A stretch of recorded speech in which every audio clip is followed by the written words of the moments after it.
Sir, we are on live now. Yes, thank you. Is Dr. Balani, has Dr. Balani joined?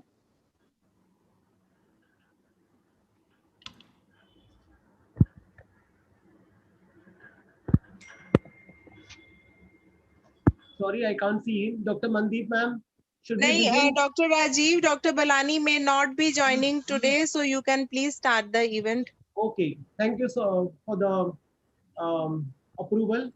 I invite our students, Janvi Doshi, Melvina, Monica, Aisha, and Amatullah to conduct the session. I invite first Janvi. Over to you, Janvi. Good day, everyone. I hope you all are doing well. I, Ms. Janvi Doshi, welcome you all to the fourth day of the second one-week faculty development program. You start by doing what's necessary, then you do what's possible, and suddenly you are doing something that's impossible. Teaching is the same as this quote. We learn new skills and think of doing what we can in our classroom. But let us learn a new skill to incorporate in our teaching today. But first, let's take the blessings of Almighty and start this day on a positive note.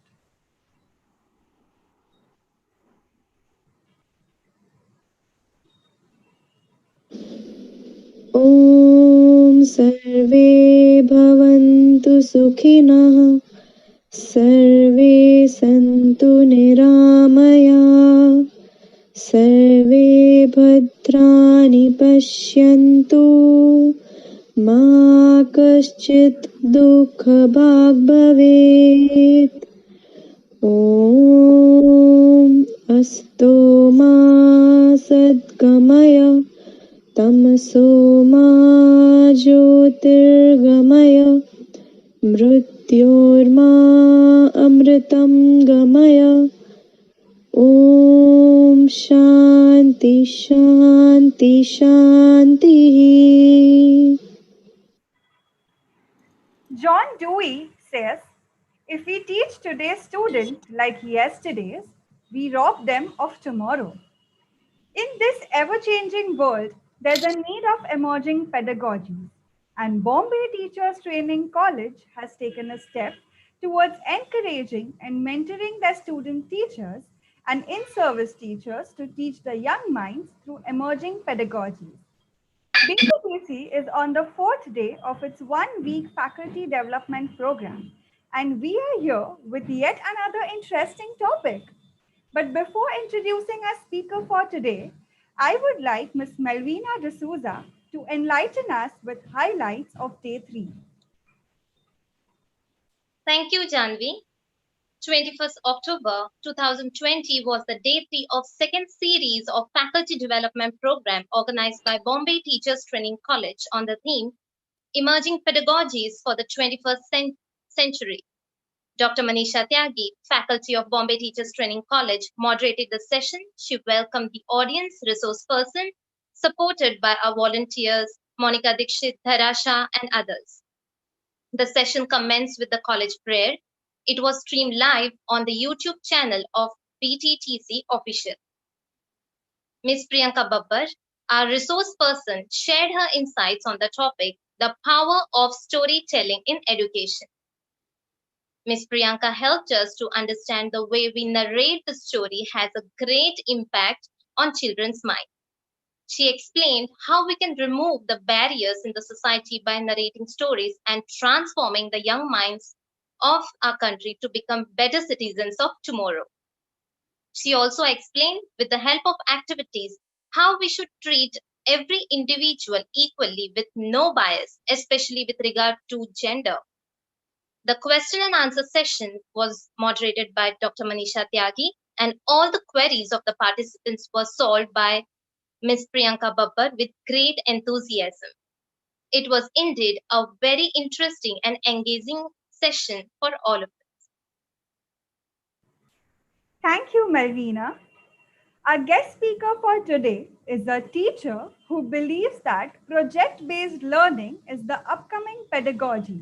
and believes that this can help students achieve greater heights of success in future. On this note, I would like to call upon Ms. Monica Singh Chahal to introduce our speaker for today. Over to you, Monica. Thank you, Janvi. Good morning to one and all. On behalf of PTTC, I, Ms. Monica Singh Chell, take this opportunity to first express my gratitude to the Almighty to bless us with this wonderful, blessed day and an opportunity that we are all gathered here today to learn how to teach in that way, making this world a better place. I welcome you all to today's session. Alice Wellington Royals once said, the test of a good teacher is not how many questions he can ask that his pupils will answer readily, but how many questions he inspires them to ask that he will find hard to answer. So today's session is going to be all packed about how we all can instill this curiosity and inspiration in our children. So now that we are talking about curiosity and inspiration, I think I can rightfully introduce our resource person for today, Ms. Mahira Goel, who is going to introduce us to the importance and how and why of project-based learning. Ms. Mahira Goel is known to be a learner with a healthy mix of compassion and curiosity. She's a Mumbai University graduate topper with a bachelor and a master's in education, and also an alumni of Harvard Graduate School of Education. She is currently the principal of the early and primary school at Fazlani La Academia Global, an IB World School in Mumbai. She is the vice chair of the IB Heads Association for the West Zone, a member of SAI BSA Executive Committee, and was the first chairperson of IB PYP Mumbai Network, providing an opportunity to lead and mentor educators and leadership teams in India, Singapore, Thailand, China, and Australia. Apart from these remarkable achievements, she was also invited by the IBEN to train as a school visit team leader, workshop leader, and PYP consultant to schools in Asia Pacific region, and has since then led several professional development workshops, trained and mentored teachers, and led school evaluation visits. With a passion to promote student voice, choice, and achievement, and the growth of professional learning communities with a collaborative vision that makes powerful teaching and learning the central focus of education. She has guided and inspired a lot of educators in and around the world. And I'm sure after the session today, we are going to be a part of that benefiting community. Ma'am, we are truly privileged to have you on BTTC platform today. Remembering the lines of Mark Van Doren, the art of teaching is the art of assisting discovery.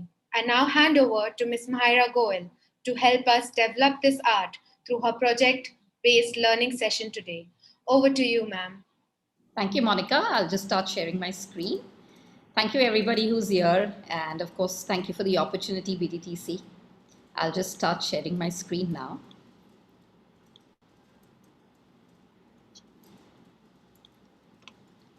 Is it visible to everybody now? Yes, ma'am. Good morning to all viewers, students, and of course, esteemed faculty. It's such a joy to be here. As you saw, my mission is to kind of lead professional learning communities, and it's really a privilege to be here. I've been to this college for campus recruitment. I have a lot of teachers from this college working with me, and it's absolutely an honor to be here. So I will be talking to everybody today about project or project-based learning. We'll do the question and answers preferably at the end of the session. So if you have something, do keep them in the chat box, or if you're on YouTube, let them get going. And I have lovely volunteers today from the student community who will be helping me with the chat box. So let's begin. So great. I come from a very inquiry-based curriculum, and everything is very hands-on. Now that we are in a virtual zone, I still prefer that we do things that makes the session interactive. So we're going to begin with this question, which is, what is project-based learning? Either you can write a synectic, and I will tell you what a synectic, or your definition in the chat box. So let me give you an example of what a synectic is. So synectic is when you're writing. It's very similar to a simile. So I would say project-based learning is like healthy cooking. There is no one way of making the recipe, and a variety of ingredients to choose keeps us healthy, and always there is someone to taste it. So now it's your turn. Go ahead and write a synectic in the chat box, or you can write a simple definition. And I can have the student volunteers just share a few. So we'll spend 30 seconds to a minute on every chat box task. So let's get going.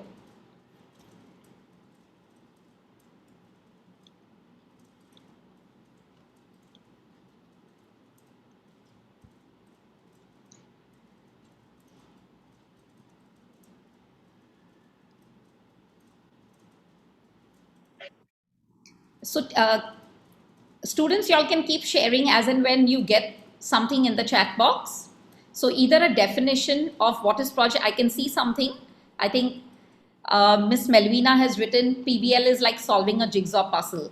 Okay, interesting.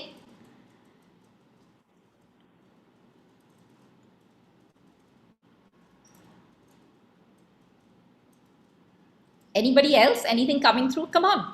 PBL means learning by doing. Thank you.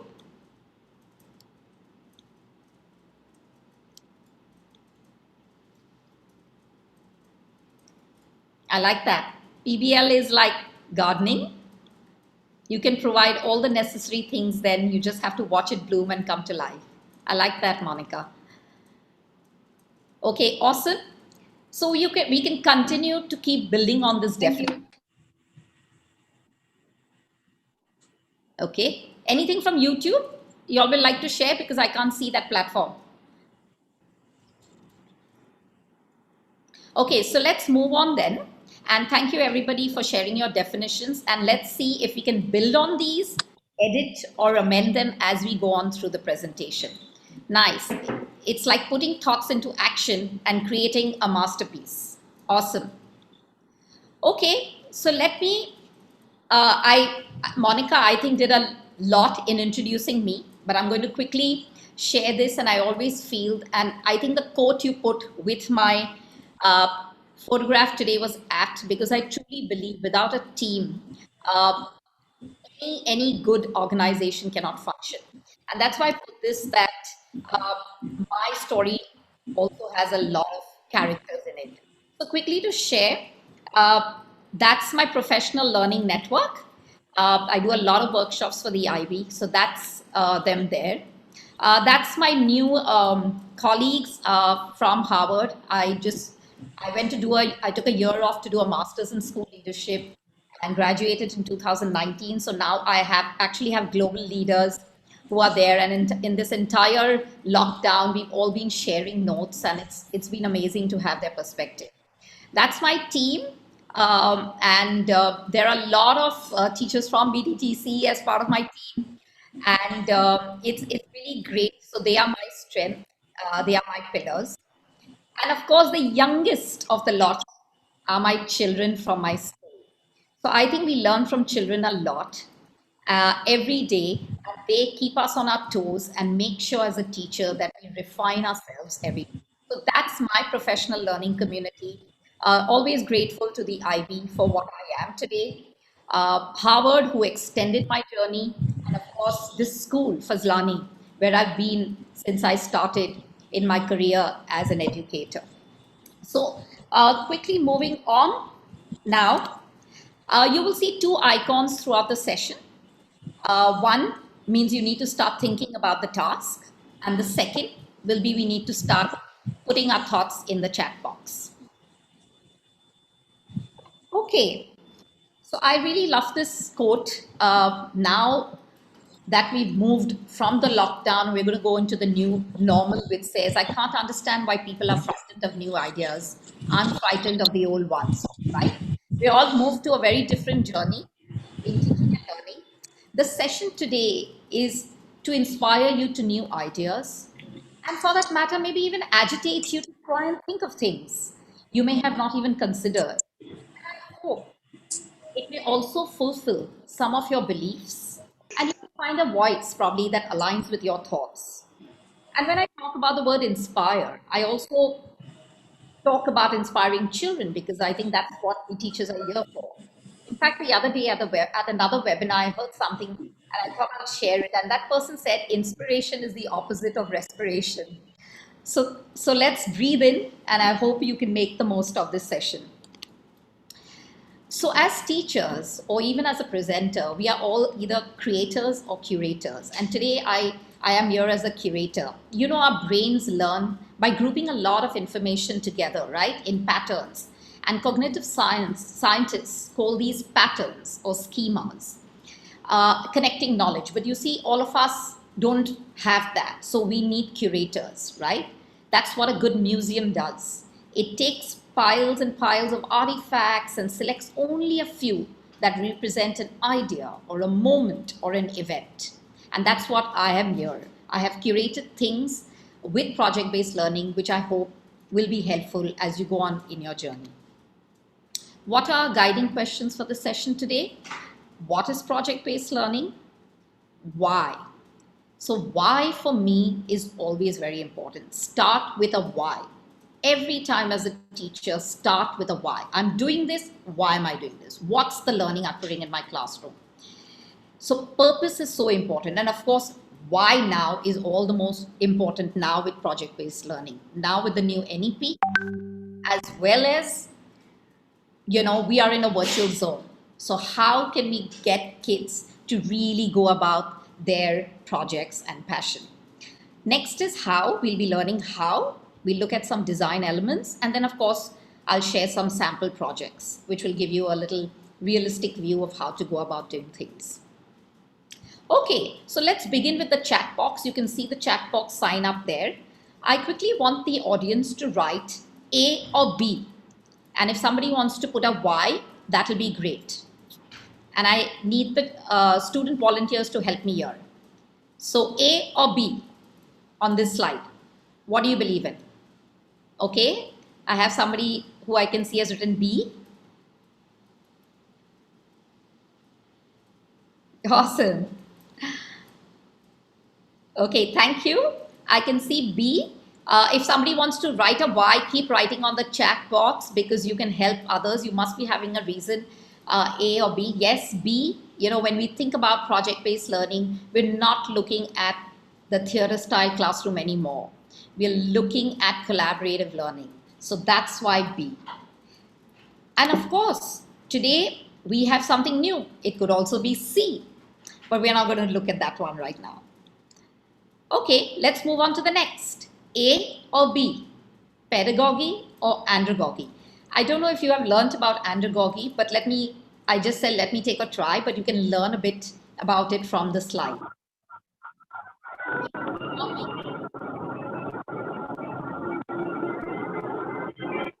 I see a lot of people saying awesome. Okay, somebody says an A. Okay, B. I think there's some disturbance. If everybody can just unmute. Awesome. Okay, so of course, B, as you know, andragogy was actually coined by an American practitioner called Malcolm Knowles.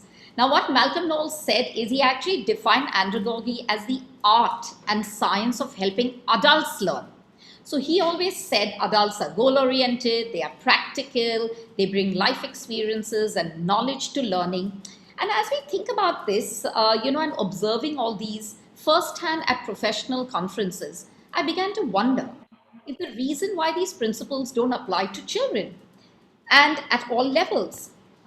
Is it because we limit our students' learning by blocking access to the very things that motivate us as adults to learn?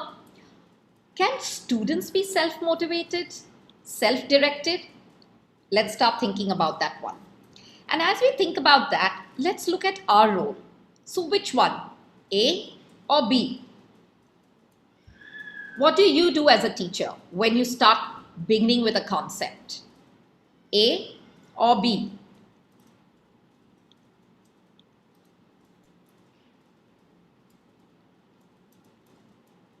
Okay, someone says A. Shambhavi says A.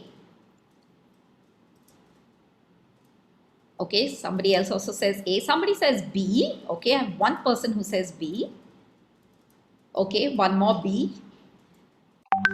Okay, so again, I go back to what I said earlier, right? Purpose is so important. What, how, and why. I think it's very important as we dive into project-based learning to think why. Why are we doing this? Why do we really want to dig into this concept? That's why B. First comes the why, then comes the how, and then of course comes the what. And what does that mean?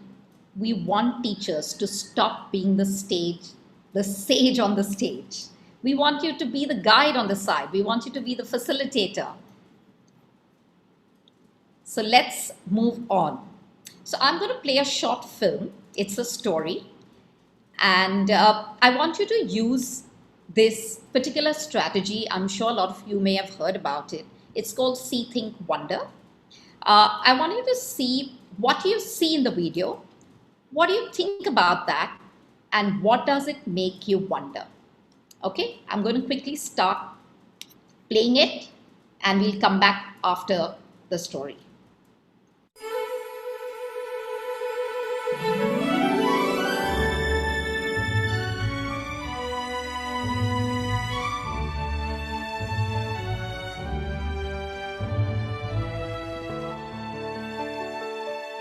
It was a warm spring morning down at the Main Street schoolyard.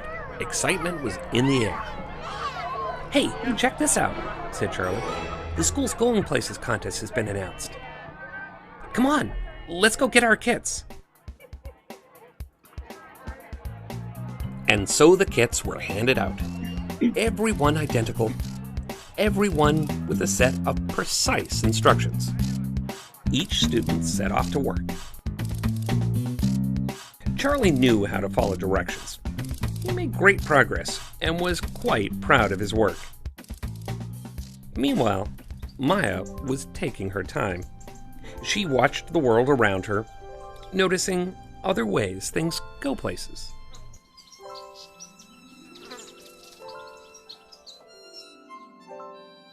The next morning, Charlie was finished and carefully inspected his work. But a noise interrupted his thoughts. "Wow," said Charlie. "What is that? You didn't follow the directions, did you?" "I started to," said Maya, "but I wanted to try something different." Maya, what does that have to do with a go-kart?" asked Charlie. "Who said it has to be a go-kart?" Suddenly, my project doesn't look very exciting." "Oh, but you're a great builder," said Maya. "Hey, maybe we should work together." And so they did. First, they compared notes. Charlie was good at details. Maya, good at dreaming up ideas. Each had a different approach to getting things done. Then they got to work. Side by side, they helped one another to build something new, something inspired, something spectacular. The next morning, everyone gathered for the final challenge, the big race. Each student stood alongside his or her finished project, each cart a perfect replica. Well, almost perfect. "Ready?" asked Charlie. "Ready as I'll ever be," said Maya. Some of the other students weren't so convinced. "Ha! You may think you're going places, but you're just going to lose." Students, start your engines. On your mark, get set. Charlie shouted, "Maya, they're all ahead of us. What are we waiting for?" "No worries," said Maya. "Flaps down, throttle up." What? Whoa, did you see that? And we have our winners. Charlie and Maya were ecstatic. "We did it! We finished," said Charlie. "Finished? I don't think so.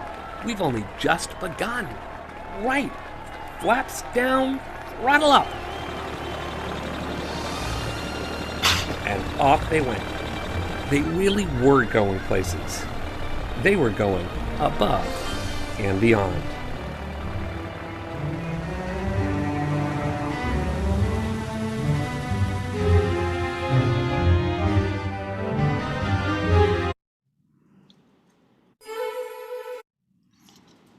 Okay, I hope you enjoyed that story.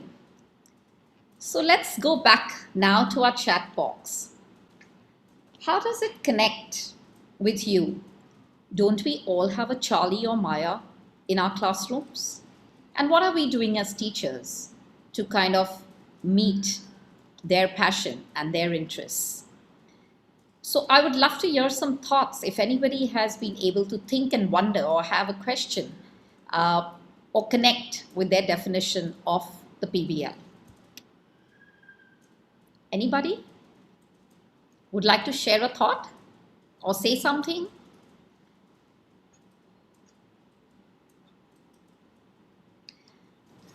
Okay, as we kind of dig on more, keep thinking about Charlie and Maya every time you plan for your classrooms and not give the same kit. Okay, I have somebody who shared. Melvina said we can have both, but their creativity is seen in science projects. That's right. So you see, you will have a Charlie and a Maya, and you need to probably plan for both. That's great. We need to do differentiation as we go ahead in our classrooms these days, right? Because every child is unique. So let's move on then and think about why did I want you to see this story or hear it?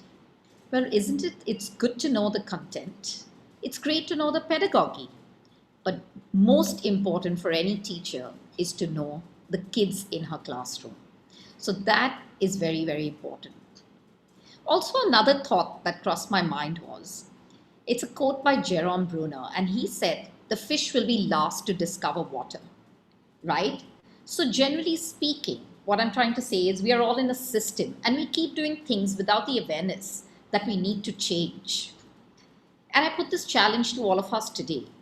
There is a difference between a learner and a performer, and we need to kind of balance as we go ahead and plan performance-based schools and try and put in more inquiry-based learning.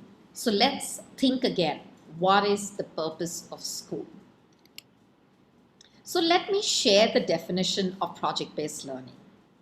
It is a teaching method in which students gain knowledge and skills by working for an extended period of time to investigate and respond to an authentic, engaging, and complex question, problem, or challenge. Students demonstrate their knowledge and skills by developing a public product or presentation for a real audience. So what I'd like you to do is look at this for another 5 seconds. Now go back to your definition of project-based learning. Go back to your synectic. Go back to your words. Do you see some kind of connection? Again, here I put a strategy which you can use with your children. I used to think, but now I think. Very often in our classrooms, we don't give children time to pause and reflect on what we are teaching. This way, we will never be able to check for understanding. So quickly take 5 seconds. If you have a journal, write down something which comes to you so far. Let's move on now. Let's move on now to how. So we're going to watch another film, and I'm going to use another strategy here. You need to think about a word, sentence, or phrase. So watch the film carefully and write down a word, sentence, or phrase that kind of pops out for you. And then we're going to do another task. So remember those words, sentence, and phrases.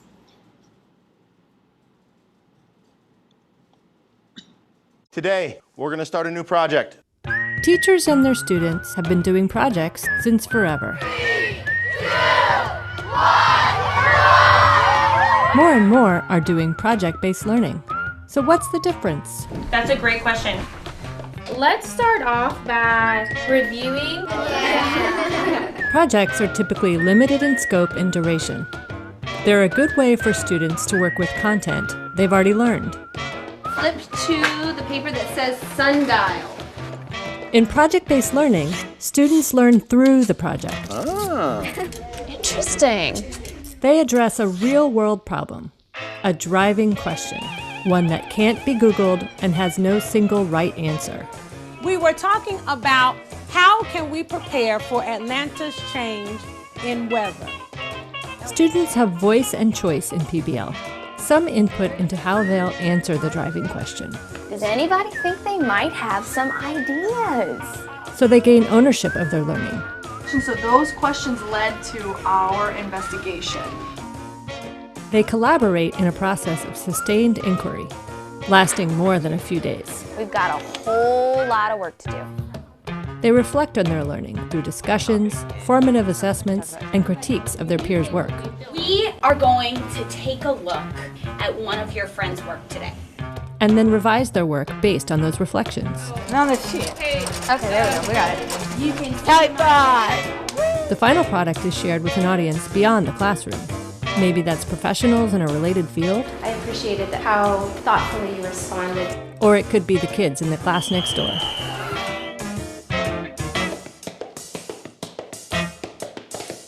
When students spend an hour exploring the 4 forces of flight by crafting a Mars lander out of paper, that's a project. When they spend a month simulating a Mars landing, analyzing the math and physics at work, and discussing their work with real aerospace engineers. And it sounds like you've done a little bit of testing to see if that works. Yeah.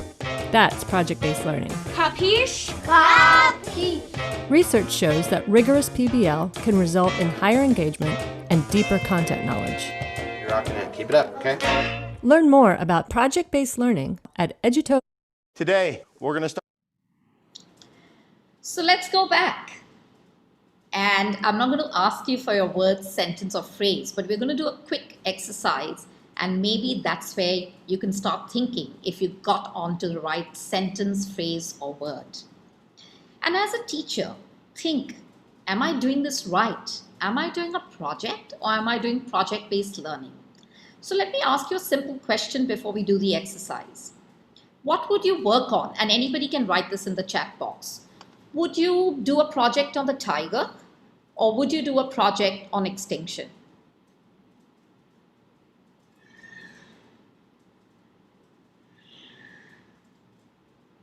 Okay, I have somebody who's written extinction, which is great. So I see I'm getting somewhere.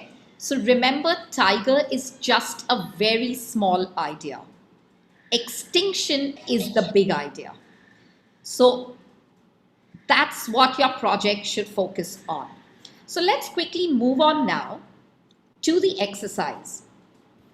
You see here 8 little posters.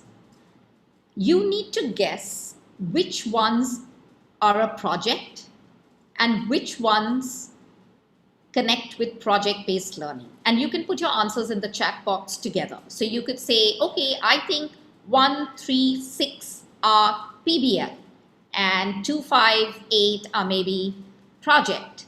So let's go on. Let's take quick 30 seconds to write down in the chat box.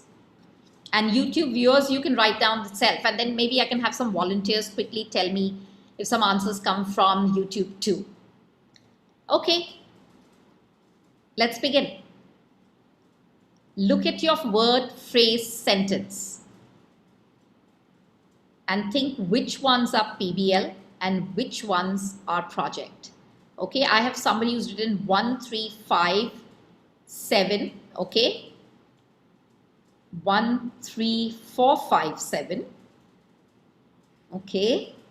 1, 3, 5, 7. Okay.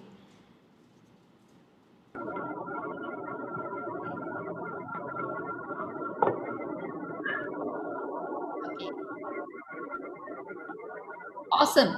Thank you for all your answers. Okay, let's go and see if you got them right. Okay. I think somebody's audio is on again. If you can mute yourselves, please. Thank you. So let's see who got it right. So if you see all the posters with the pink outline, that is project-based learning. And the rest is all traditional projects. So if you see in project-based learning, the students get a choice in design. Well, in regular projects, the teacher creates the instruction. 3, project-based learning is about student inquiry, their research. What happens in traditional projects? Teachers pre-plan questions. Project-based learning, students are active in assessment. Did you see the video? There was a peer feedback and students were collaborative. In traditional, the teacher assesses all the work. And the last one, of course, choice, voice, and collaboration and student ownership of the process. So in a traditional, the teacher owns the process. So let's move on then to think about something interesting. What do you think is PBL? Is it the main course or is it the dessert? Would anybody like to answer that in the chat box? Is it the main course or the dessert? Thank you, Dr. Michelle. I think you are from YouTube. Thank you for your answers. Okay, main course, interesting. But I'm absolutely happy to see that. I think I've begun to make some connections and sow some seeds of project-based learning in everybody. Absolutely correct. Dessert is more like doing a project, and main course is more like project-based learning. And why do we say that? You know, you remember even nowadays we still see this, you know, we make these models and dioramas, but what does PBL do? It shifts this to something which is more authentic. It's like making a diorama on the zoo, or this is the main course, or maybe students could interview or Skype or go and meet the local zoo people and who take care and look at some of the new habitats that are needed. Design new habitats, write proposals, and then of course prepare those models of habitats and present them to the zoo manager. So very important to ensure we follow all the elements, and we will look at all the elements quickly as we go. So remember, PBL is the main course. So let's begin. The first thing in designing a project-based learning is the key idea. The project has to have something meaningful, you know, which you can question or, you know, you can solve, and it should be at an appropriate level for all students. It should challenge them. And of course, very important to have something open-minded. Because it is so important for students to build skills if they're looking at the key idea. So how do you do that? What are you and your students interested in? Is there an authentic audience? Do you have speakers? What tools are available to you when you're looking at your key idea? And of course, very important is addressing the 4 C's. So great way to dig into the key idea is looking at sustainable goals. These are great because, and you can look at it locally, you can look at globally, but this could be your starting point. And of course you can look at other issues, but great to throw this in to your children and see which ones they would like to look at. The 4 C's I mentioned, very important for our 21st century learners: build communication, collaboration, creativity, and most important, critical thinking. Let's look at the second thing. What is the second important thing? Is to have a challenging problem or a question. Okay, again, engaging.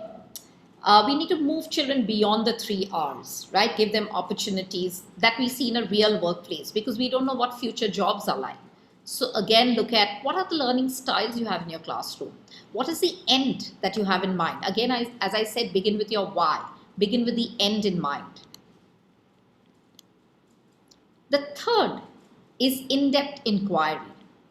Asking questions, using resources, and of course, developing those answers. So, how can you sustain student curiosity in a project? How can we invite them to dig deeper into meaningful context?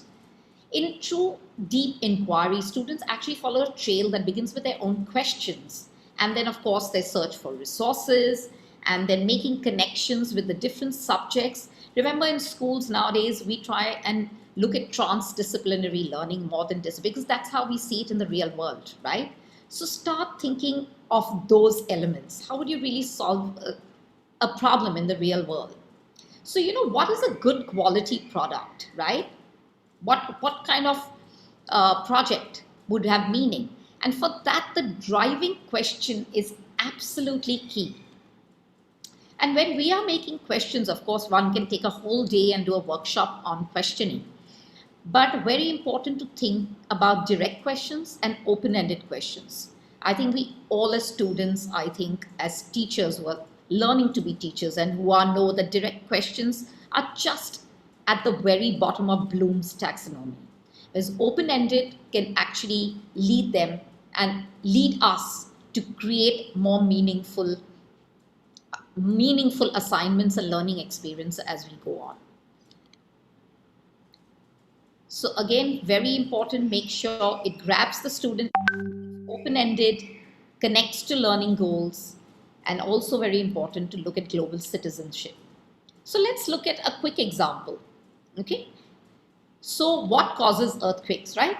A lot of time teachers ask what causes. Now let's think, if we add a local context, how can we tweak the question? Maybe so the question can be, how can we prepare for a natural disaster in our region? Next, if you had to call for action, you might ask, how can we convince our school board to make our school earthquake proof? That calls for action. And finally, if you have to emphasize specific learning goals, you could ask, how can we, as historians, record, share the stories of people who live through the worst disaster in our community's history? So you see one question, and if you tweak it, how it was able to maybe meet all your benchmarks, probably look at more inter-transdisciplinary learning outcomes. Again, very important is your question starters. How can I or we, how do we write these driving questions? So it should not be asking students to make something good or decide if it is good or bad. It should actually challenge them. So if you look at this, how can we plan a party?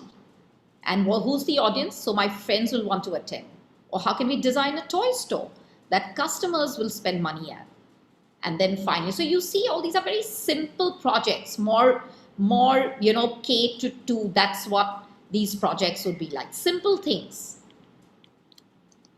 Let's look at another example. This is a 5th grade example. In this learning experience, students design a candy store layout with candy of their choice. They set prices to make a profit. What do you think the driving question would be? So maybe you can pen down and let's see if your question matches what I have. So maybe the driving question could be, how do I design a candy store that local customers will come to buy candy from? So then this is what the project would look like. So maybe the kids would then probably look at math skills and you would look at the inventory. What is it that you're going to put at your candy store? How are you going to stock your candy? How are you going to make money? So you see a lot of math concepts come in here. It's more a math project. And then the kids would use their learning, design the layout of their candy store. So you see they're actually looking at a very real candy store, using their skills, what they've used in the classroom or at their grade level. Okay, this is another one. Okay, it's a 3rd grade. In this project, students choose what they want to bring with them on a camping trip.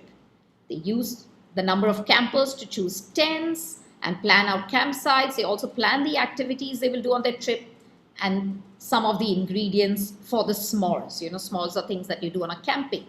What do you think the driving question will be?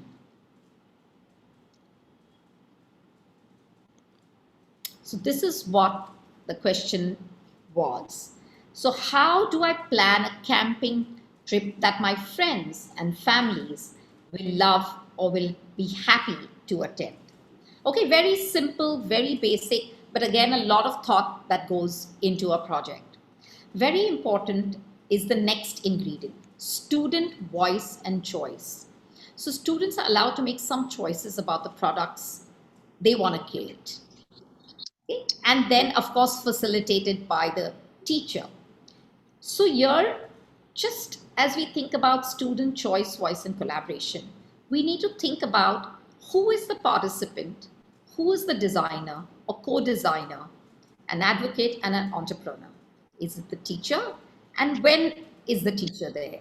Then when is the learner? So very important, if you look at this continuum of teacher-centered to learner-centered, student-centered curriculum, you will see how it progresses and how student voice is very important. Again, what kind of media can students use? Today we're in a virtual setting. If a student has to present something, does he have choice? How can the end products be used locally and globally? So if they're going to create something, how can they be used? How can we create products for an outside audience? Very important question to ask is, are my students learning in a new way? We all have a dominant multiple intelligence, right? That's what Howard Gardner said. But yes, can I actually mix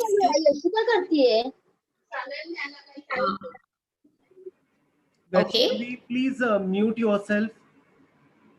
No worries. So let's start thinking, am I giving my students a different way to present? I may have a certain dominant intelligence, and we see that in teachers, right? Again, going back to Sage on the stage. I may have a linguistic dominant intelligence, or I may be absolutely logical. So everything that I plan in class is either linguistic or very logical. So the question here is, but my students may have a different intelligence. They may be, artistic. They may have a musical intelligence. So again, are we giving them those choices? How do we go about doing that? So very important as a facilitator is to look at grouping. Do we group kids in our class? So you can create homogeneous groups, and you can pull a small group of struggling students to work with you, or you can create absolutely heterogeneous groups. Also, you can group students by interests. So again, very, very important to keep this flexibility there and keep moving the students around. Let's teach children also to role play, and we could be the best models. Do they know how to effectively communicate with a teammate? How do you communicate with your audience? Do we teach them those skills? How do we work collaboratively? Or how do we correctly use technology as a tool for learning? Technology today is not a subject, it's a tool for learning. And most important, of course, today we all look at this, is think outside the box. So look for moments when you can engage your children, have those powerful debates, discussions, and extend them when it comes to projects. When they're working with projects, there should be some takeaway from every discussion for everyone. So that's the question. Are students learning while doing, instead of learning first and then doing? What do you think? Think about that question for a while as we pause and reflect. So go back to your journals. I used to think, but now I think. If you want to add anything in your journal, do that. You have 5 seconds.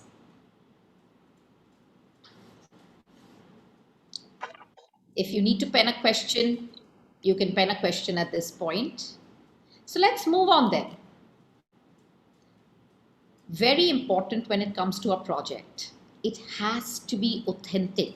It has to look at a real world issue and how it's going to make an impact, whether it's something at college, something at school, or just in the neighborhood or the community. It has to be authentic. How can we make this authentic? Maybe you can have an advisory team, a PBL team on campus. And who do you want on it? Would you put students in it? How many times do we really have students on our curriculum planning teams or designing teams? I think the world is changing and we need to start looking at that. Maybe bring in alumni to design your next curriculum. What strategies have you used to connect with experts? We have such a resource. We have so much wealth outside, and a great resource sitting right outside the classroom. Let's connect with those. Let's bring in an expert into our community when we are teaching kids. Just giving you an example, because we are in a virtual zone right now, we cannot go outside, but we could use virtual tours, and you must have got a lot of these during the lockdown. But Skype is great, and there are a couple of other where you can actually take students into a virtual tour and witness the actual forest or any other habitat or a country. Or let's look beyond our classroom when we are in a physical place.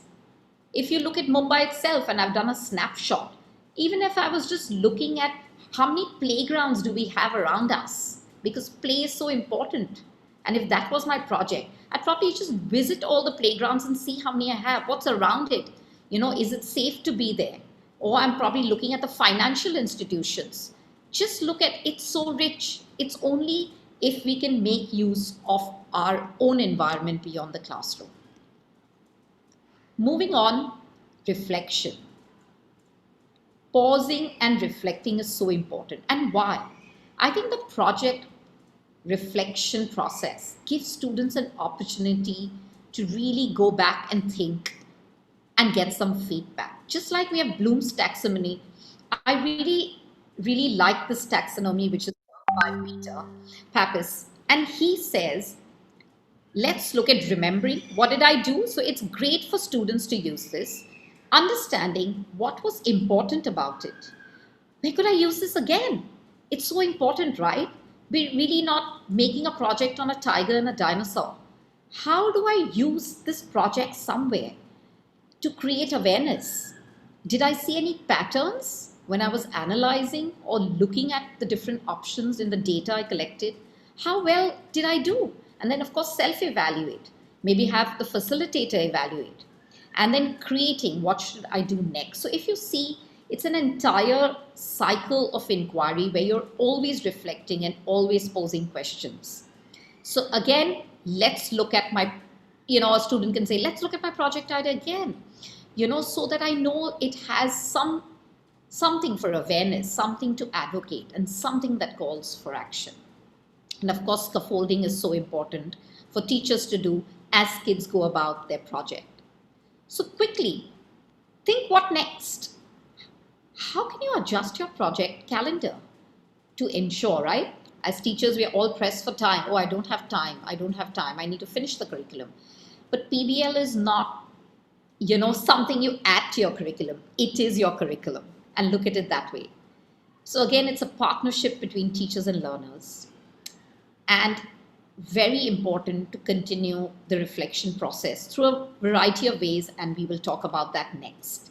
So that's what my next point is in the PBL process. The next element is critique and revision. I think it's so important that we create this atmosphere where kids are allowed to fail, right? If we do that, we won't have students stressed out. We create atmospheres in a classroom which says we need to perform.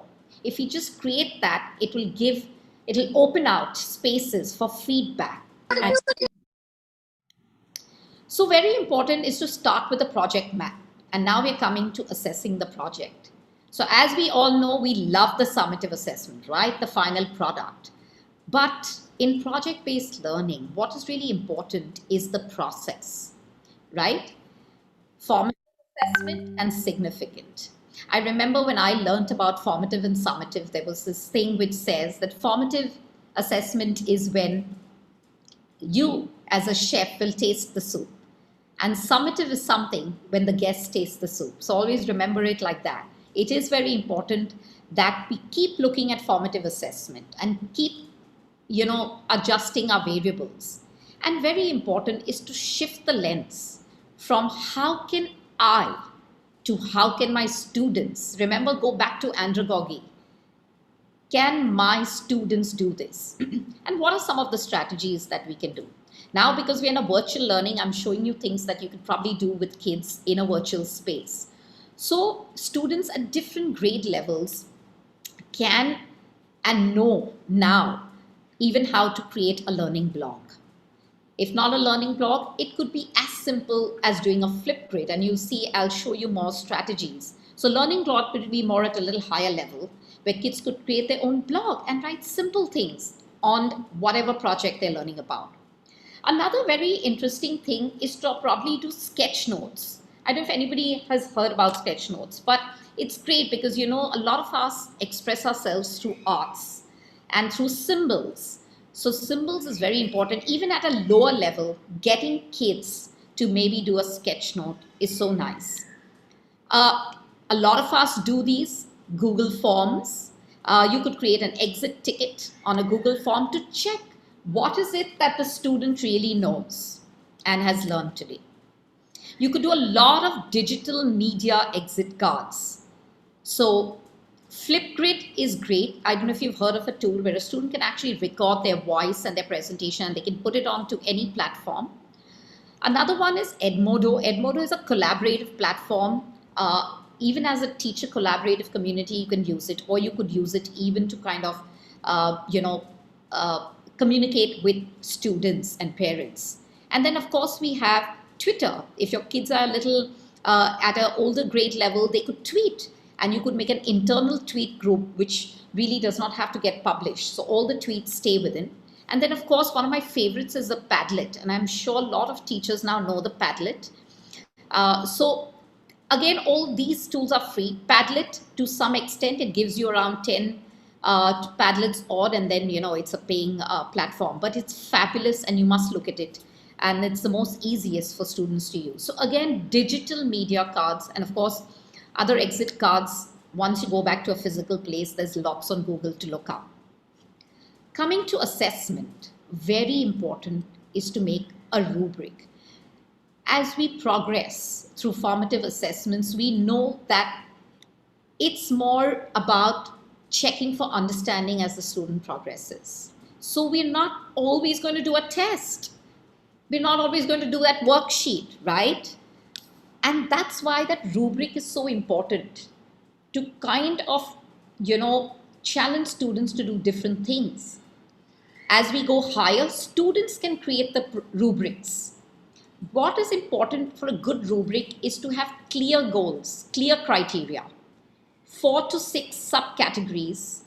And then, of course, if you're addressing subjects, then you can have your subject area goals. If it's generic, you can address a lot of other skills. So just give you a quick example. So if you see, one of these is from PBL, which is a great resource for project-based learning, is critical thinking. And if you see, this is more for grades K to 2. Okay, very simple. And you see the kids just have to shade in the smileys.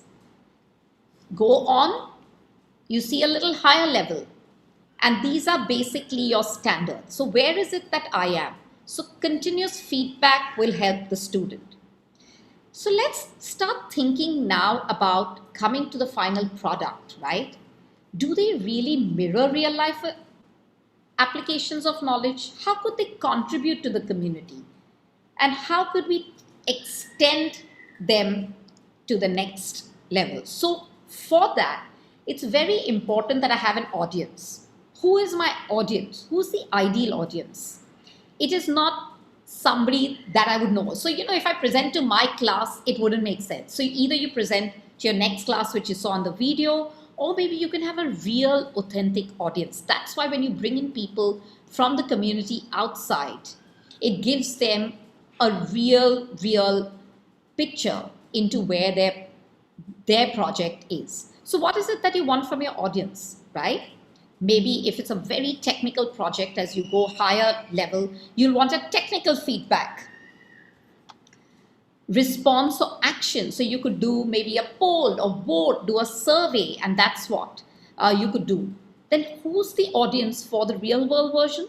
Okay, so then what would you could probably do a documentary film, you could do an exhibit, you could, like a museum-like exhibit, you could have an author's cafe, and of course, I think science exhibitions or fairs. So very important. And if you think it's how can technology connect students with an authentic audience? So again, it depends who is your audience and are you designing the product for that audience? So that is very important in PBL. So we're going to quickly look at a sample primary project. And this is again of films. This is where it's a grade 3 project. But again, as I said, you can take the learnings from it to any level. The driving question here is, how can we design a tiny house that meets the needs of the clients? And you will see some of the goals they looked at in math, in language, and then of course students created all kinds of things to ensure that they get the project going. What are we going to do as we look at this video? So again, we're going to quickly look at it from the point of view of all stakeholders. Role of the teacher. What is the role of the students? What is the role that the environment is playing? Role of the audience? And then of course, do you see the 21st century skills at play? So let's quickly move on to our video.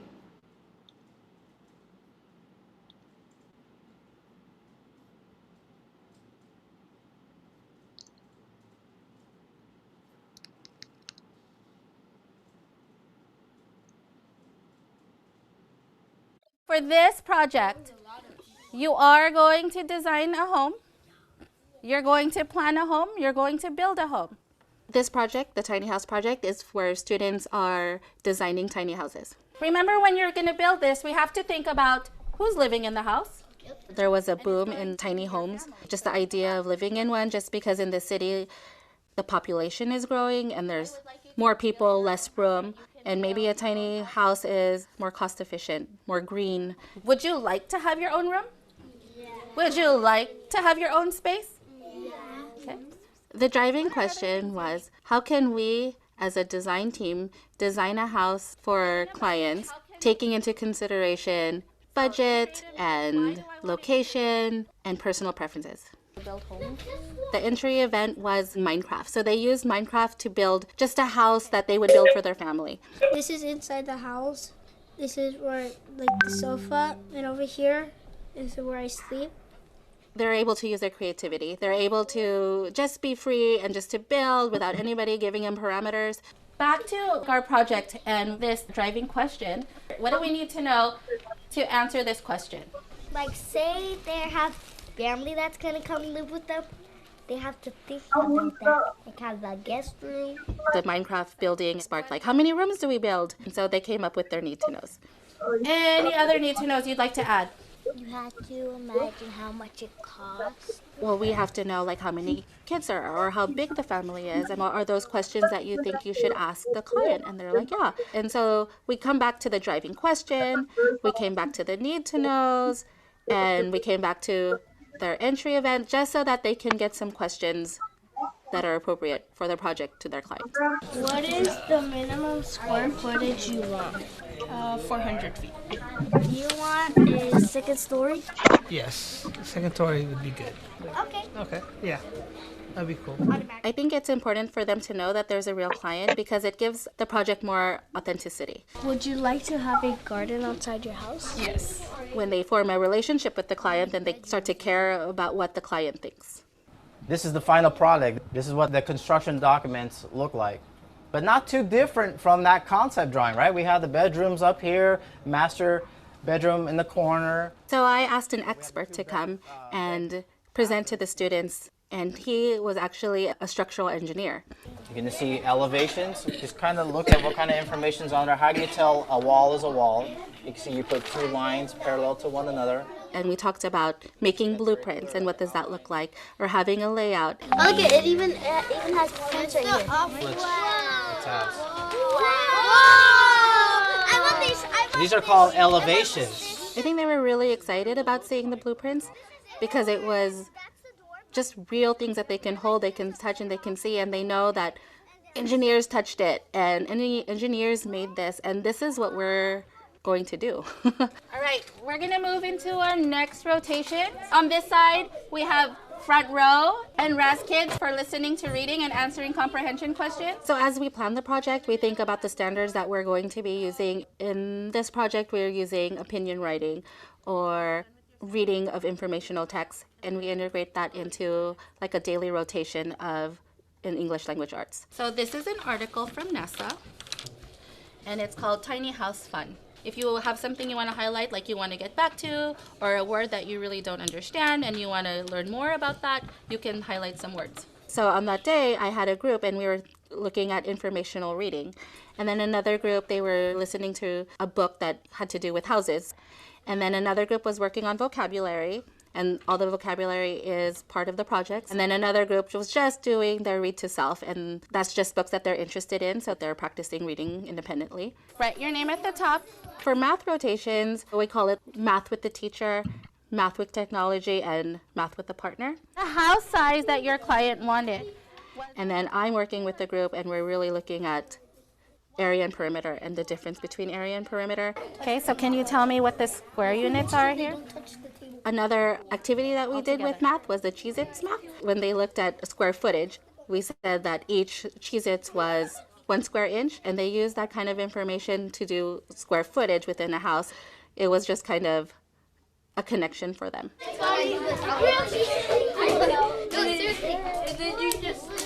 To help them refine their designs of their homes, students went through a feedback protocol. I turned the bathtub from here to here because I know that you can't get through the toilet if it was like that. There's the bathroom with the shower. Yeah. They were paired up with another group, and they presented their models, they presented their blueprints and their layout, and they talked about what was in the house and who their client was, just to get some feedback from their peers. Our client is Miss Pena. Her age is 39. Her budget is $40,000. Within the fishbowl protocol, what we did was, me and another teacher, we sat in front of a presenting group, and everyone else looked around us, just like a fishbowl where they're not to talk, they're not to say anything, they're just really listening and seeing the interaction between the presenter and the guest. I like how you do go into the living room, but maybe push the bedroom in the back, and then that way she has more privacy. The purpose of looking at that interaction between the audience and the presenter is so you can think about questions, you can think about behavior within the meeting, and so they can use that as a model for when they go back to their groups. This is the laundry area, and then here's the pantry to store all the clothes. Right here we have a little office. We practice different ways to present to their clients. We talk about eye contact, we talk about confidence, we talk about postures, we talk about volume of your voice. Hello, my name is America. Hello, my name is Christopher. And the title of our project is Tiny Houses. Our driving question of this project is, given a budget, how can we as a design team plan a home for a family? The last day of this journey is for them to really present their work to their clients. And they were so excited. Did you have a hard time building the house? Kind of, yeah. We had to redo some of the walls so that they were the exact measurement. This is the master bedroom. The middle is the kitchen. Here's a room. They shared their blueprints, they shared their layout, they shared their budget, and they shared their opinion paragraphs that they wrote so that they can try to persuade their client to purchase their home.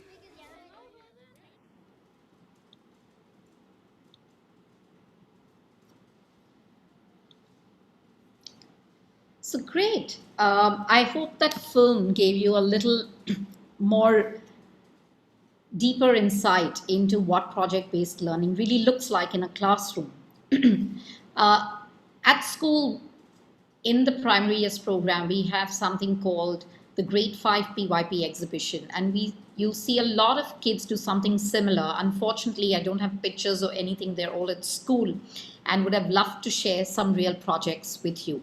But happy if anybody wants to come in, visit our school and look at our portfolios when we are in a better place and go back into a physical school. You're most welcome. So quickly, look at this pie chart and look at some of the questions that we really put out there in terms of role of the teacher. What did you think was the role of the teacher? What did you think of the role of the audience? What did you think about the environment? Role of the student? So you see, it is so important to probably really look at all these elements as you go ahead in planning your project. So coming back to that role of the teacher, it's very important that as a teacher, you have some kind of connection, perseverance, and intentionality while doing this. It's not about becoming a project-based learner and try out 50 new ideas. It has to be something that you and your class or your children are passionate about. So quickly, I'm going to give you another 5 seconds to pause and reflect after that film. If you really want to add something to your journal and think about, I used to think, but now I think, what is it that you would really like to change in the way you're approaching the way students are doing anything related to project-based learning or project-based learning in your classroom.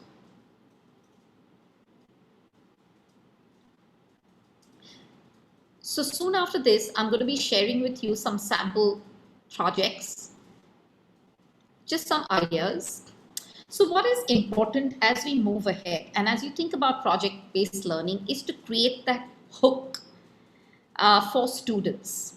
So just to give you an example, if you look at the 3M company, what they did is they asked employees to spend 15% of their working time doing something that they wanted to do.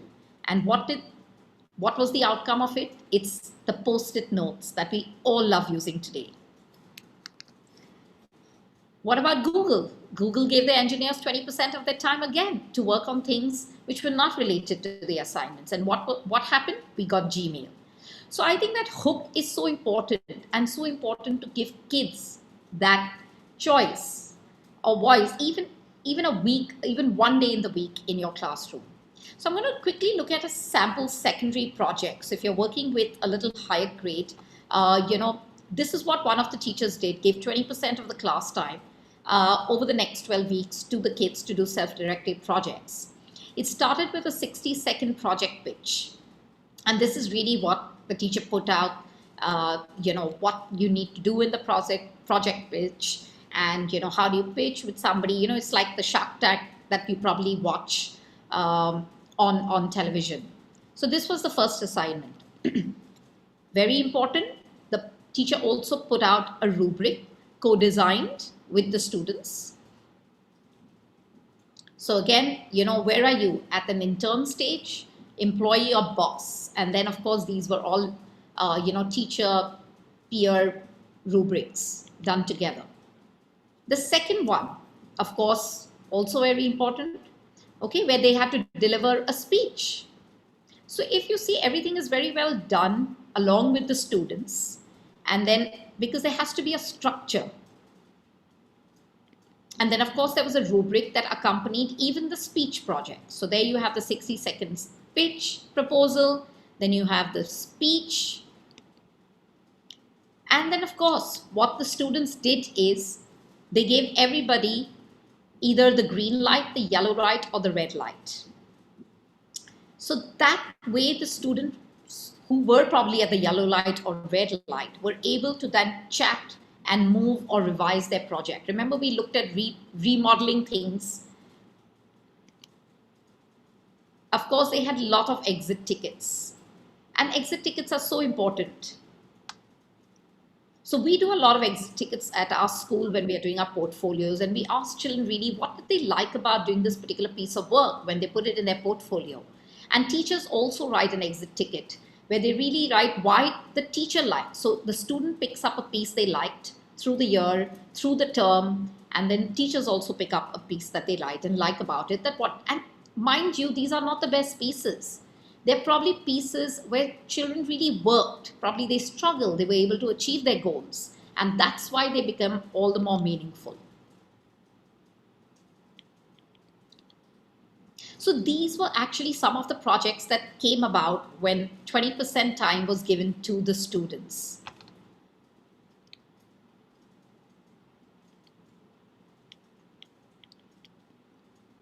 So what is very important is to definitely have some kind of a pathway or a plan as you begin your project. So what is really your plan? And this is a really nice, I would say, a planner or a template that you can follow, which comes from PBL Works. So that would be, what's my concept or what's my big idea? What's the content that I'm going to look at? So what are some of the standards and skills? We all follow different curriculums in our schools, whether any of the boards, and you need to look at your own benchmarks and say, hey, which one do I want to address? And I will show you an example of that as we go ahead. And then again, the process, the inquiry, the critique and revision, looking at different kinds of ways that children can kind of demonstrate their understanding as they go about the project, the audience, and then finally, what are some of the competencies that they are able to achieve. So again, at every project phase, very important to see what students or what context we need to think about for students and what about teachers. And if you see, I've highlighted, what's the driving question? Because remember, that is something that's going to keep moving on and driving the project. So again, quickly just putting a very, basic kind of shout out to everybody out there that remember, PBL is part of your day. It's not one class. So again, if you see all the blue, the highlighted here is the PBL, and it can go hand in hand along with your classes. So a typical grade 3 to 5 again could have one slot. And then if you're a single subject classroom, which happens more once you go into secondary school and high school, you could have a designated time, just like grade 3 to 5. So it keeps changing as you keep going on higher. Quickly going to share some points as we are in a remote learning zone. How could we do PBL in remote learning? So again, let's think of what are some of the projects that probably we can do, because these are great opportunities right now, right? And, COVID could be one of your projects. And these are just some of the questions that, students could dig into or think about. And, they could be different at different grade levels and the way they could look at it.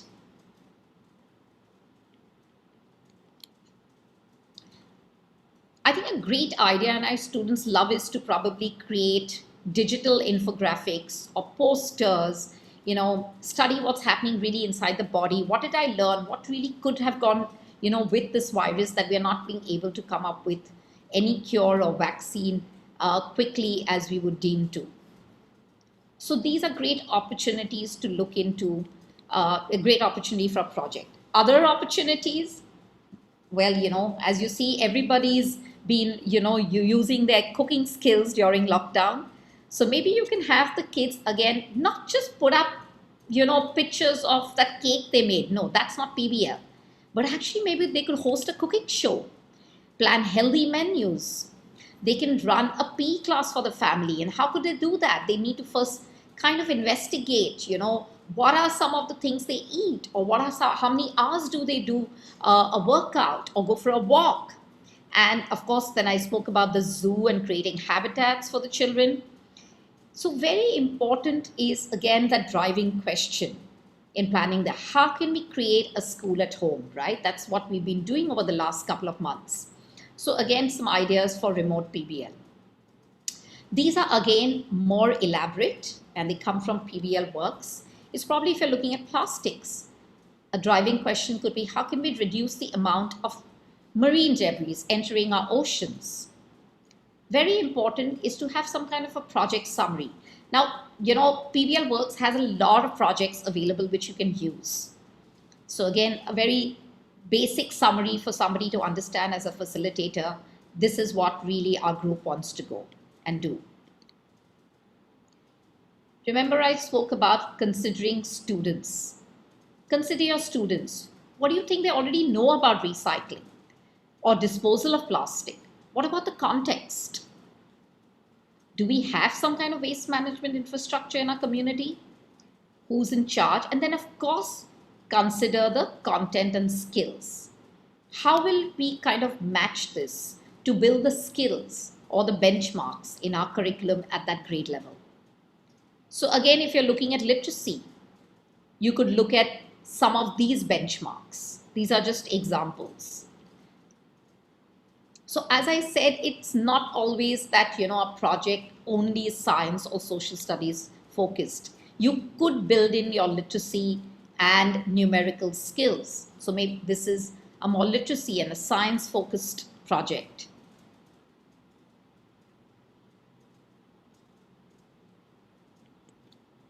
And then what are some of the products that we could make? So maybe a summary of findings, which could be an individual thing from research, look at data. As a whole class, you could do a social media campaign to actually help people reduce plastic, or you could do a public announcement. You saw social service, like what, during one of these exhibitions, I remember students actually made those cloth bags from their t-shirts. I remember somebody put out a really nice YouTube video how to create bags from t-shirts, and kids actually did that. And they went out and they gave these bags to all the grocers and people who were around the areas. So again, just creating that awareness. This is another project. So again, looking at maybe it's more early years, but you could carry it on till grade 2. Learning about shapes.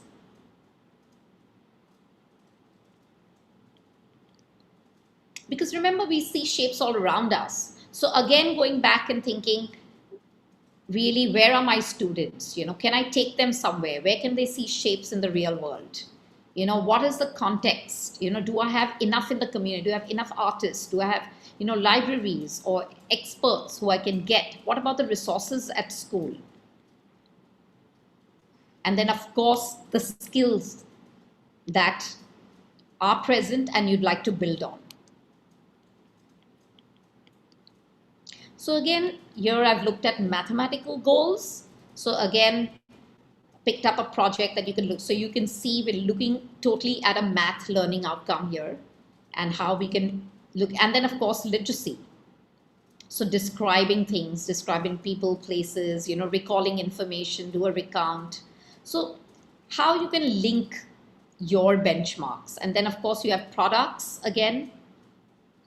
So simple products, but very important again is that authentic audience, experts from the community, and presenting it to somebody who's not really inherent and who can judge it or who can evaluate it and give you a feedback.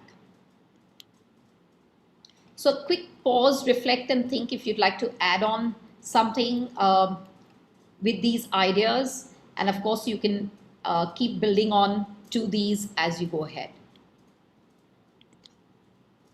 Here are some resources. Of course, there are lots of books, but a great website to do go is PBL Works. That's where I pulled out some of these project cards. There are books on project-based learning. And if you're really interested, you can read more about that. And with that, I'm going to say a thank you and probably take some questions. You can stay connected with me if you'd like to learn more about project-based learning. I always say to be continued because this is not really where it stops. Love to see and hear some projects happening and, of course, inquiry happening in your classes. And with that, I'm going to stop sharing my screen and happy to take some questions.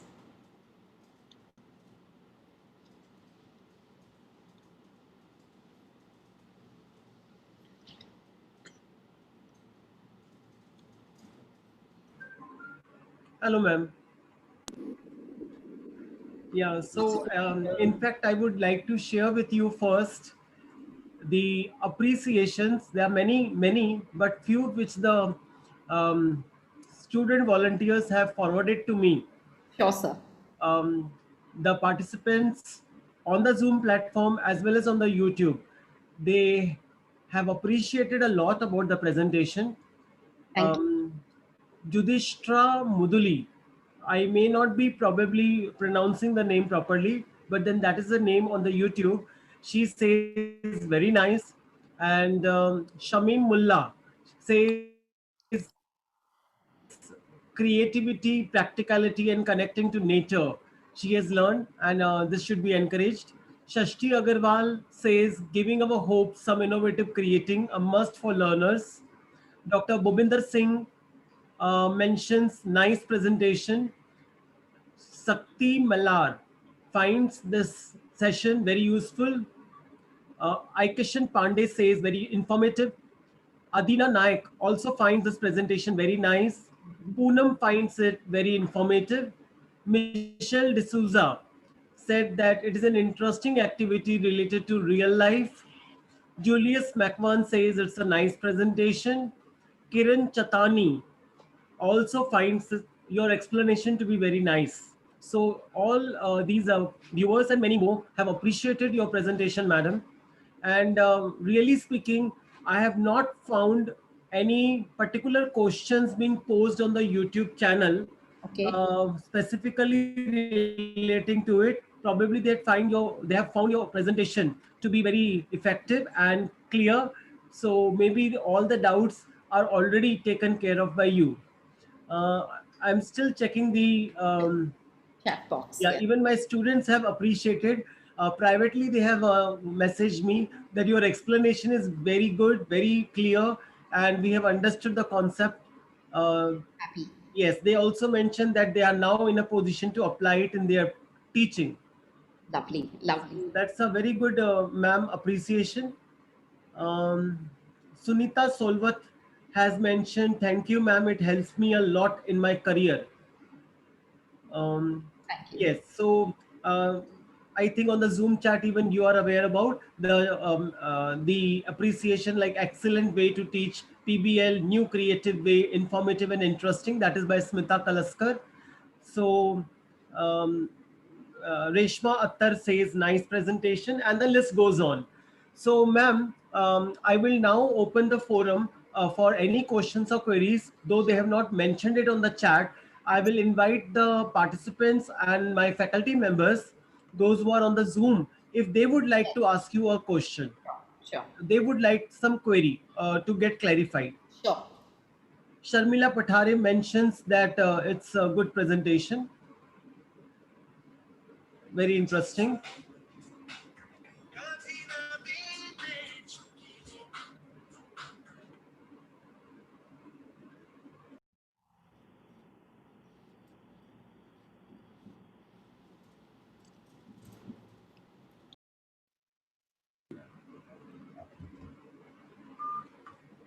Um, yes, over to colleagues. If you have any questions, students, you can please unmute yourself and ask madam. Please be quick. I think Janvi has a question. Janvi, you are on the Zoom platform. Please unmute and ask the question to madam. No, so that's not my question. Someone has posted in the chat. Supriya is saying, Please ask. can we create it without having a PBL lecture if the school does not have a section for this? Okay, so again, thank you, Supriya. Good question.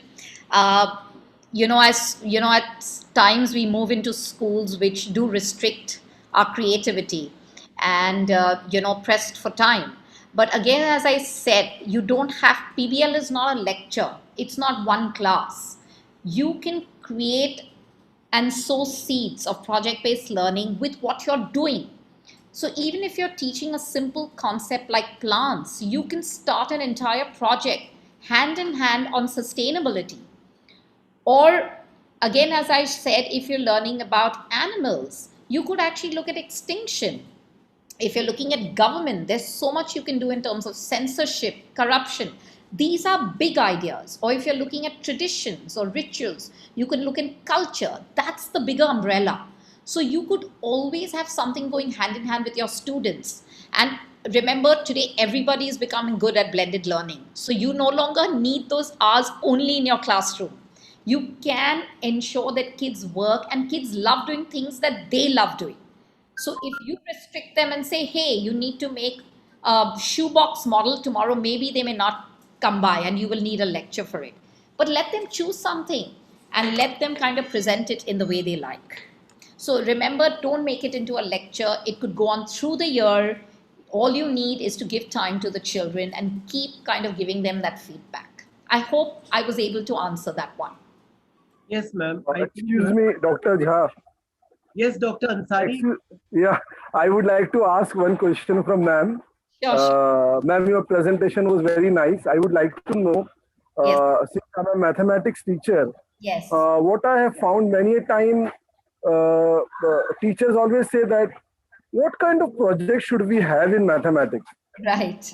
Especially at the higher level when they go to the say grade 8, 9, 10. Absolutely. So basically the topics are quite abstract. Yes. And many a time it happens that okay, what kind of project should we give it to them? So then normally we try to correlate it with the other subject. Yes. Like in my B.Ed class also, many a time student ask me. So like the current situation, COVID situation was there. So I tried to told them to take some topics which is related to the positive effects of the COVID-19. Right. So some of them were able to do it. But I would like to know from you what are the other topics where we can ask the student to take such project, especially in 8th, 9th, and 10th, ma'am. So I just feel, sir, that if you look at mathematical projects, they go into a lot of using a lot of resources. Today, if you look at whether it's coding or it's robotics or Lego, these are anything to do with engineering and all, is something maybe which blends more towards the maths, what kids are learning.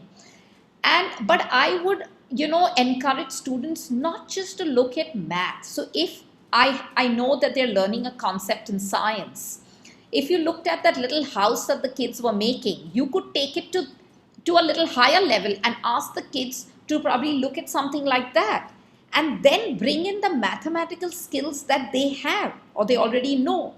If you look at any design or structure involves mathematics.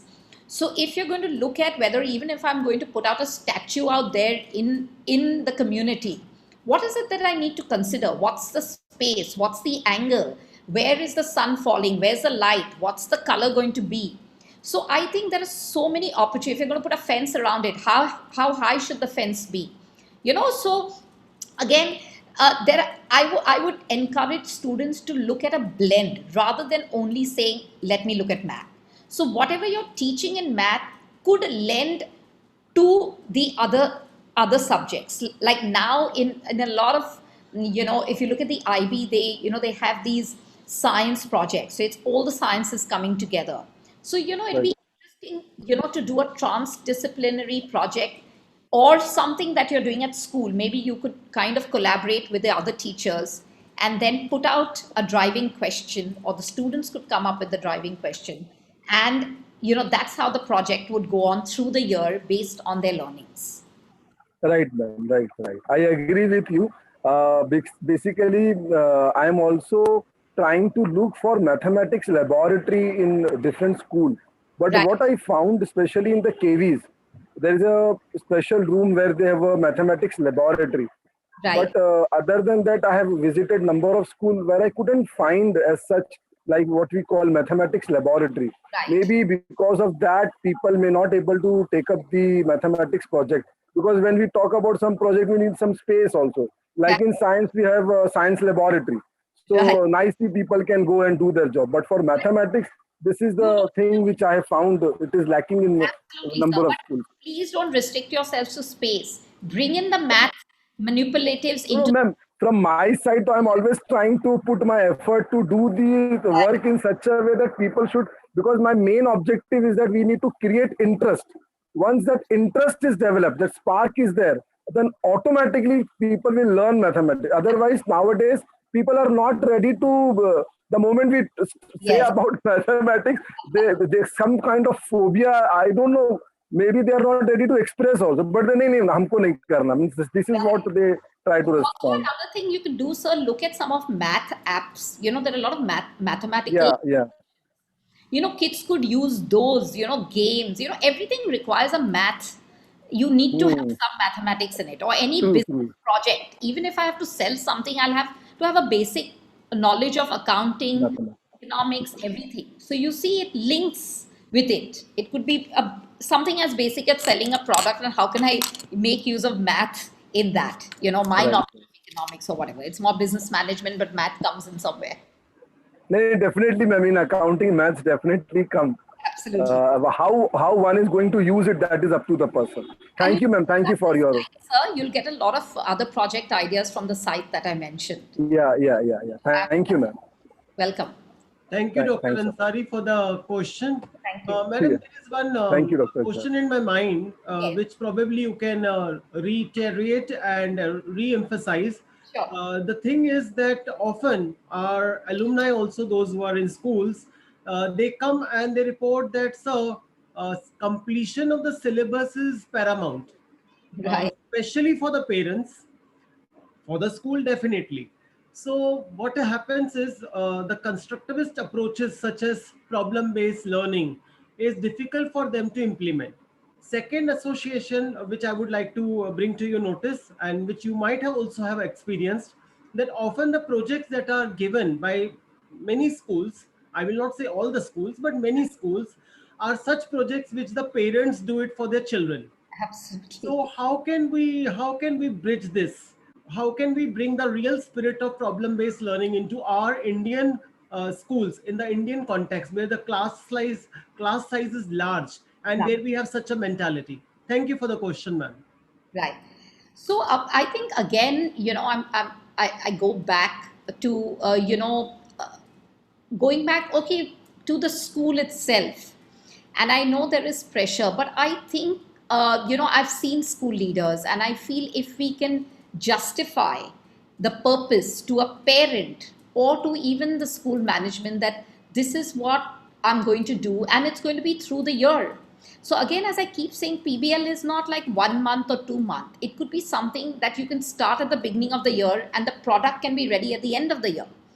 That way, what happens is, whether it could be one music class or a math class or whatever in a month, where the kids could get time to work on their projects, or when you have the PBL hour, students could come together. But if you say no, in a month I want to do it, of course no, I need to meet my learning goals. So I think that is very critical, to find that purpose as a school, or even if it's a teacher in a classroom. I think if you can justify to your management, and you can justify to a parent, and let them be part of the journey. I think parents these days are open minded, they're looking for something different, because it's no point cramming them to learn something which you can't apply. But when parents can see application, it's like learning about inventions and just looking at past inventions and who made them. But even my grade 2 children, when I tell them that they were learning about push and pull, and we asked them to create things, they came up with little things, whether it's a broom with something, it's an eraser with something. So it's that age group, so you can imagine what kids at a higher level are capable of. So I would say, blend it within your curriculum. Find the time to make sure that you're not pushing it through a term. And if you give and invite parents, involve them, get your experts from the parent community, then they find meaning, because our parents are pretty resourced. You may need an engineer, you may need an architect if you're doing something like a house project. So I think if they find meaning, they are okay with it. So you see most boards, and you look at the new NEP, we are moving towards building skills which are real world, which we can use. So I think that is so important. I mean, today you look at interview candidates or jobs, they may have the same grades, they may have the same technical knowledge, but eventually, if they are able to think out of the box and meet the requirements of that organization, maybe the selection happens then. So really encourage everybody, please don't think you're going to be pressed for time. Little things can make a difference. Start small. Right, ma'am. And you will be happy to know that in our college as well as in our university, HSNC University, we have formal provision to include alumni and the students for curriculum development. And we had been doing that actively, proactively, in fact, even when the provisions were not recommended by the university statutes. So we have been, as a college, we have been pioneer in this, having student representation on many of our focus groups. Very nice, very nice. And Yes. with this, one question has come up on the YouTube, which I think you've already answered, but still, since the participant has asked, so I am putting it in front of you, and that is asked by Uma Sudhir Mane. Is PBL applicable for primary school? Absolutely. So PBL has no restriction. Good question. It's ageless, it's not time bound, universal. If you looked at the little examples I gave you, even if you look at the tiny house, it was grade 3, that's primary. If you looked at the candy store, the camping example, all the primary examples. And I am a witness to it in my own school, because we do the primary years program and we do inquiry based learning. So it's not that we don't meet our literacy and mathematical goals, because remember, our kids move into a secondary curriculum which is more structured, it's Cambridge. So we ensure that our foundational skills are very, very solid. And if you don't have, because remember, language or literacy is the base of any subject, and so is mathematics. So primary can easily be done. As I said, play-based learning is nothing but, to some extent, getting in project-based learning into your classroom. So definitely go for it. And you need help, please connect with me. Happy to give you some ideas. And since we are streaming it live on the YouTube, it is going to be there on the YouTube. You can revisit the presentation and get your concepts clear once again. Yes. So I think, ma'am, we have answered that question. One question which has been posted thrice on the Zoom chat for my notice, and that is by Shashti Agarwal. She has asked how grading can be done in PBL, and then further she has elaborated, I want to know how grading can be done for PBL if only one representative of whole group is told to come forward to present due to paucity of time and curriculum. Okay, so interesting question. One, let me address it. Firstly, paucity of time and having one person. So remember, project-based learning is about a team, unless it's an individual project that somebody has taken up. But otherwise, if it's a team, you have to ensure throughout the process that everybody is part of it. Even if I have to come up and I'm the most shy person in the group, I have done all the work, but I am going to ensure that my rubric says everybody needs to talk. So somehow everybody needs to project. And sometimes what happens, I see a lot of students at a higher level are very good in terms of backward processing, working backhand, but their technical knowledge is so good that they could explain the project much better than somebody who's very good with just kind of starting off and saying, hey, this is how we did the project and this is how we went about it. But when it comes to actually explaining the design, sometimes these kids are great to have on the team. So remember, it is, unless it's an individual project and a child has said, I really want to work on this alone, ma'am, it's a passion for me, it's fine. But I would encourage you to do group projects, because remember, our workplaces are not where we work in individual cabins. We work in a real world where people work together.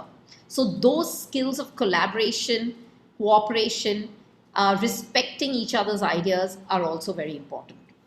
So again, assessing, as you looked at my presentation, I said the summative, even if it's a summative, make sure you have a good rubric. Because, it's very important to be transparent and share criteria to students before they start working. What happens usually in a lot of schools, okay, I make the product, I give it to my teacher, I really worked hard, I went out, asked people, my entire journey was super. But what was the teacher looking at? Oh, this is so good looking, oh, it's so neat. Well, miss, you never told me that you were looking at, how neat and how good my coloring was. I thought you will probably look at my process. I met so many people. I looked up these books. So very important to tell children what is the criteria, so that they and you can be on the same page. So again, assess. And we often in schools, we have a rubric. If it's co-designed at a grade 5 level or a grade 4 level, both students and teachers will evaluate, or a peer would evaluate. If you build this culture of positive critique in your classrooms, nobody feels threatened at any point. And that's why I said the culture of failure is more important to build these days rather than of performance in our classrooms. It's okay to fail, I'll revise. Let's revise, let's do it again, because that's how we learn. And schools are the best place. I cannot keep failing in a workplace, but I'm okay to revise it at school. So design a rubric, do more formatives, and your summative will already be there. Yes, ma'am. I fully agree with your viewpoints because that is the only way out. And I think the role of the teacher has to change and has to be very proactive. It is not so easy.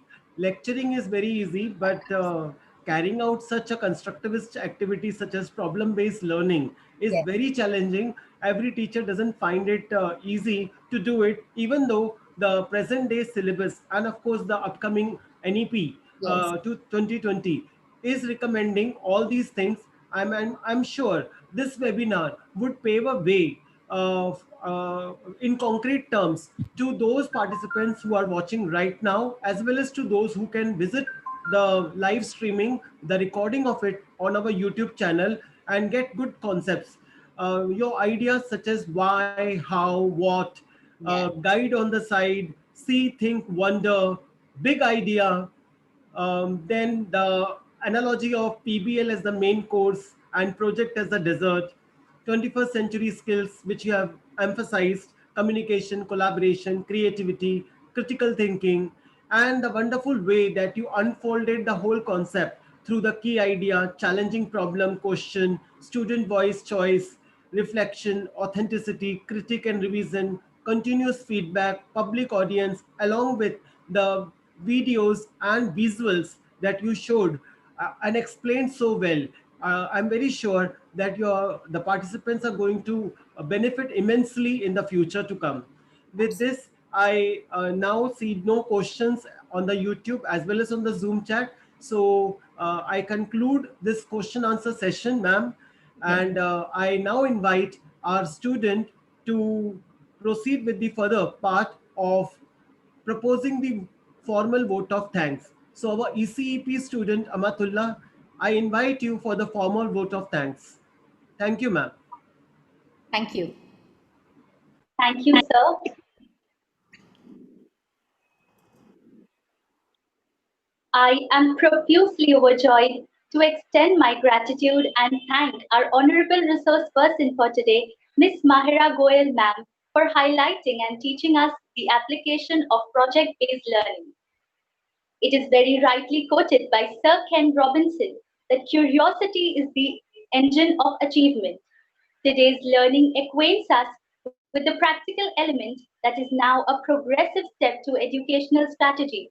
It has shown us the importance of igniting curiosity in our learners and facilitating them to achieve their learning through problem solving techniques, exploration, discovery, and imagination.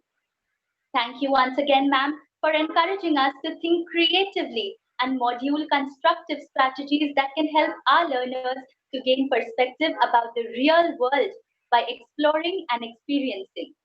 It has given us a thorough insight how a project is to be proposed to our learners, giving our learners the choice and voice, and collaborating with them as learning partners is an inspiring thought that and I'm sure we all will take back today. I warmly extend a special thank you to all the professors, teachers, students, and the wonderful audience for being a part of this valuable webinar session. My cordial thanks to the in-charge principal of Bombay Teachers Training College, Dr. Bhagwan Balani sir, and in-charge vice principal, Dr. Mandeep Kochar ma'am. My heartfelt thanks to the organizing secretary, Dr. Lubna Mansoori ma'am, for graciously working towards the achievement of these webinar series. A special thank you to Dr. Rajiv Jha sir for moderating today's session and also guiding me through it. My kind appreciation to all the student volunteers who have worked compassionately, especially Janvi, Malvina, Monica Chahal, Arbaz, Nikita, Salomi, Sabil, Aisha, Ritika. Your efforts are highly appreciated. Thanks to the BIAP team for collaborating with us and providing us with the technical assistance. Hoping to see you all tomorrow for another very empowering session on enabling self-expression in the classroom by Miss Ninoshka De Silva ma'am. I now request all the Amatullah, participants. Amata, sorry to interrupt you.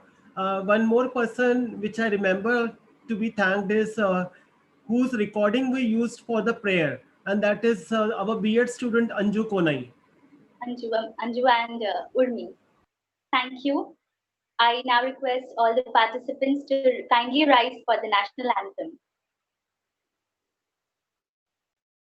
जनगण मन अधिनायक जय हे भारत भाग्य विधाता पंजाब सिंध गुजरात मराठा द्राविड उत्कल बंगा विंध्य हिमाचल यमुना गंगा उच्चल जलधि तरंगा तव शुभ नामे जागे तव शुभ आशीष मागे गाहे तव जय गाथा जनगण मंगलदायक जय हे भारत भाग्य विधाता जय हे जय हे जय हे जय जय जय जय हे. Before the live streaming is stopped, I would like to mention that the student volunteer Janvi Doshi has brought to my notice that the audios used today are of Urmi Chedda and not of Anju Konai. So Urmi, I thank you on behalf of the college for it.